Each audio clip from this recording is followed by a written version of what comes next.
Nairobi, oh Nairobi, how I wail for you. Where we are now is that Azimio are going ahead full throttle with mass action that is scheduled to start on Wednesday.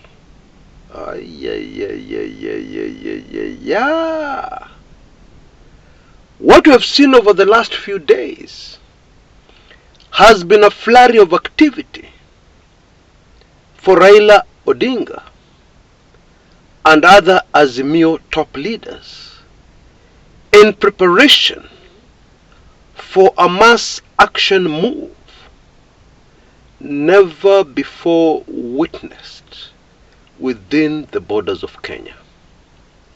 Because it seems that these demonstrations are going to be countrywide, designed to have the maximum effect possible. And it is very interesting, at least for me, that we're in the month of March. On the last day on earth for a very famous leader called Julius Caesar, as the day began, he approached a soothsayer. These are people who predict the future. And he told the soothsayer, let me just paraphrase, ulisema leo ndo mambo itakuwa mbaya, mi naona leo iko sawa, there's no problem. Because this soothsayer had warned Caesar, beware of the Ides of March. And Caesar had ignored him, or so it seemed. Caesar said, I'm not superstitious. Iyo mambo superstition nini mambo jambo, not interested. They don't apply to me.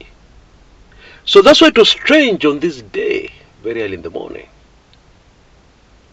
Julius Caesar met this soothsayer and reminded him about his prediction. The man who was not superstitious, who didn't used to believe in those things, reminded the soothsayer about his prediction. Well, we know the story. Before the end of that day, Julius Caesar was gone out of this earth. Folks, we're in the month of March. Kenyans, beware of the month of March. And especially Nairobians, beware of the month of March. In my very latest weekly intelligence briefings number 99, I have given details which apply especially to those who live in our great city in the sun of Nairobi. Now, before we go any further, please allow me a quick aside. Yeah, this is just too super fascinating to just live like that. Exactly 101 years ago, this March, something happened in Nairobi. Something serious. You know, even though history bores many of us, the truth is, history keeps on repeating itself again and again and again. Now, very quickly, let me focus on the events of 3 days in March, which we are yet to arrive to. The 14th, the 15th, and the 16th of March 1922. There was a great gallant Kenyan, a very unsung hero of the country called Kenya, called Harry Thuku. Now, of course, in those days, not many Africans went to school. Harry Thuku must have been brilliant. He only spent 4 years in school, but was good enough at reading and writing English that he was employed by a Mzungu as a typesetter in this European settler newspaper called The Leader, that time in Kenya. Now, maybe very quickly I need to explain what a typesetter is, because this is a profession that was overtaken by technology. that some of us found it. In our younger days, a journalist writes an article for a newspaper. Now there's somebody else who sets the type. Puts the chuma letters A, B, C, D to make sense, to make sentences, words, etc., etc. And then this is what is used like a rubber stamp to print a newspaper again and again. That was the old newspaper printing process. So that's what a typesetter was. And Harry Thuku was the very first black Kenyan African to fight for the rights of Kenyans akitumia kalamu. They say the pen is mightier than the sword. I'm sure you've heard of that. So Mama were using the sword, Harry Thuku was using kalamu. And he achieved this first by forming a welfare, almost political organization, called the Young Kikuyu Association. To fight for the rights, to lobby for the rights of Africans in colonial Kenya. I believe the reason why his organization was quickly registered is because there were no rules at that time. Nobody expected an African to come in and register any kind of organization. They didn't even go to school. So Harry Thuku achieved that. But very quickly he caught the attention of the colonial government as a very dangerous African who threatened the Mzungu honeymoon in colonial Kenya, where they could get cheap and even free labor and eat the fruit of the land flowing with milk and honey called Kenya. And the land was free. Kuja, nataka kangapi? 100, shika, 50, shika, like that, ignoring the natives, trampling all over the rights, the human rights of the native Kenyans. But around 1922, the Mzungu started running into problems. The 6,000 British settlers in Kenya at the time just couldn't find workers. Locals were reluctant to work for Mzungus. In any case, working for Mzungus was not in their DNA. That's not the life they'd gotten used to, and their forefathers. And so the Mzungus decided to introduce a law, introducing a tax called poll tax, which every native had to pay. And then at the same time, they reduced the already very little small wages of the Africans dramatically. And they quickly set a few examples by jailing people who didn't pay poll tax. The idea was to make sure Africans worked. They'd have to work long and hard to be able to afford the poll tax and then also their own basic needs. Kenyans said no. They rebelled. Indeed, over 8,000 Africans protested this poll tax, hard labor for less money. Of course, when I mention tax, it sounds familiar, doesn't it? And of course, the person fighting this new law, Nakalamu, was Harry Thuku of the Young Kikuyu Association. He was at the forefront. So let's quickly go into the events of those 3 days in March that I believe are very important to take note of. On 14th March 1922, Harry Thuku was arrested by the colonial government. On March 15th, 1922, the next day, people heard Harry Thuku had been arrested and was being held at the Central Police Station. Imagine the name of that police station has never changed. He was being held at the Central Police Station in Nairobi. Nairobians and those who visit frequently and those who know Nairobi will know exactly where Central Police Station is. So almost 10,000 people gathered around that police station, picketing, protesting, demanding that Harry Thuku be released immediately. Now that first day of protest was peaceful. At the end of it, they said a prayer for the safety of Harry Thuku, and they dispersed, and they came back the next day. Now the strategy of these protesters was a very interesting one. They put the women in front, and then the men were behind. Their thinking was that since the women were in front, there was no way the police and the soldiers who were there at that time would open fire on the crowd. You don't kill women. Brits are people with manners. They don't go too far. Brits can't kill women. Huh? Now these women had been organized and were being led by another great Kenyan, a heroine of the country, a woman called Rosemary Nyanjiru. And so as the peaceful protest was going on, Rosemary Nyanjiru approached the soldiers and told them, mbona mtoe hizo surali mtupatie sisi wanawake hapa, hamna kazi.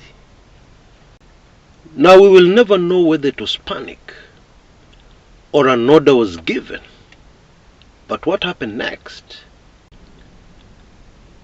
Somebody opened fire on Rosemary Nyanjiru, and the firing continued and continued.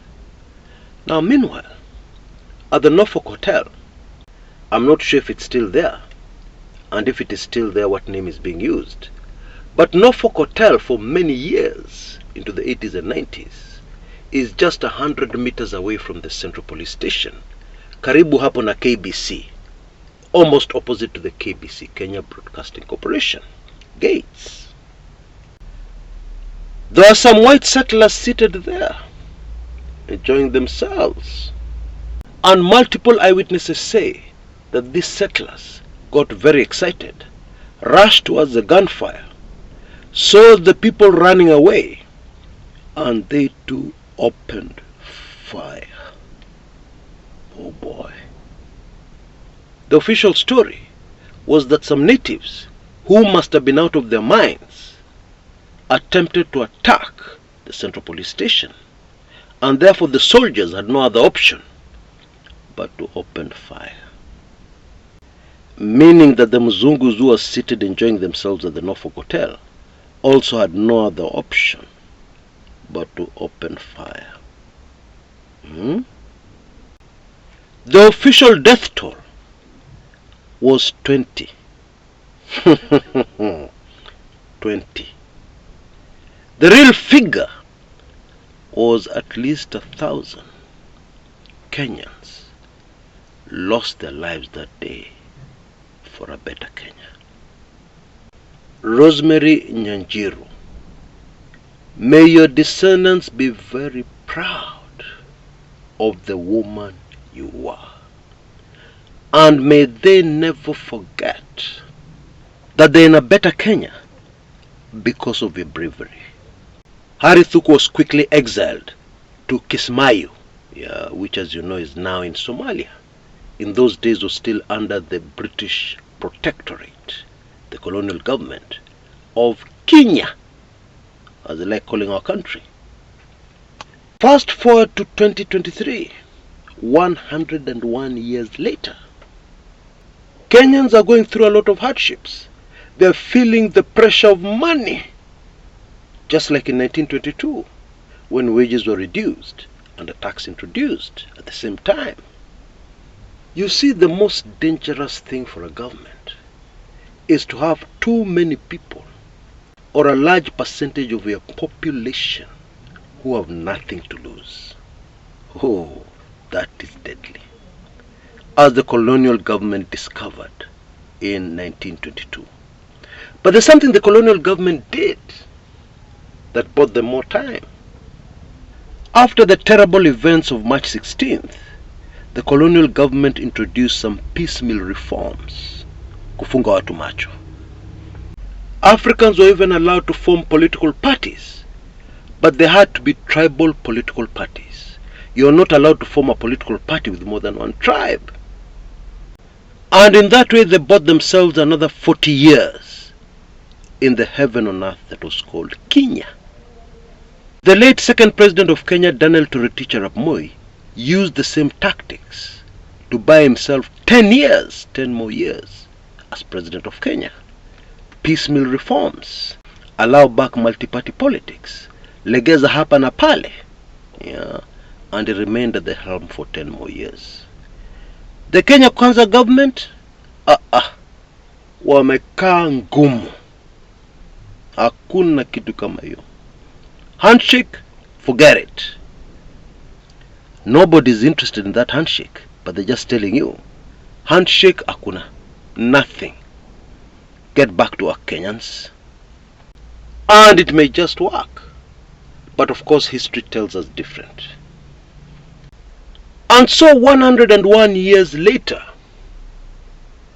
the city of Nairobi finds itself at the forefront of a fight for a better Kenya. How I wail for Nairobi. Oh, how I wail for Nairobi. We all have people in Nairobi. We know people in Nairobi, close friends, relatives, children, parents, etc., etc. Pray for them today, and don't forget, pray for Nairobi as we go into mass action. Now let me answer the question that has been on your mind since I started this show. Chris, what are you talking about? Why Nairobi? You have not mentioned Kisumu. You have not mentioned other parts of the country. Why just Nairobi? Huh? I'll tell you. Go back into the annals of history. Go back even more recently into 2017 and even the second liberation of Kenya that aborted the fight for that liberation. Who took the brunt of all that? Was it Mombasa? Even 2007, was it really Mombasa? Kisumu? Meru? No. It was Nairobi. And therefore, history is telling us it will be Nairobi. And there's another reason. What have Azimio been threatening to do? They've been threatening to march to a certain location. And that location is where? Mombasa? No. It is in Nairobi. Nairobians, beware of the month of March. Until next time, this is Chris Kumekucha.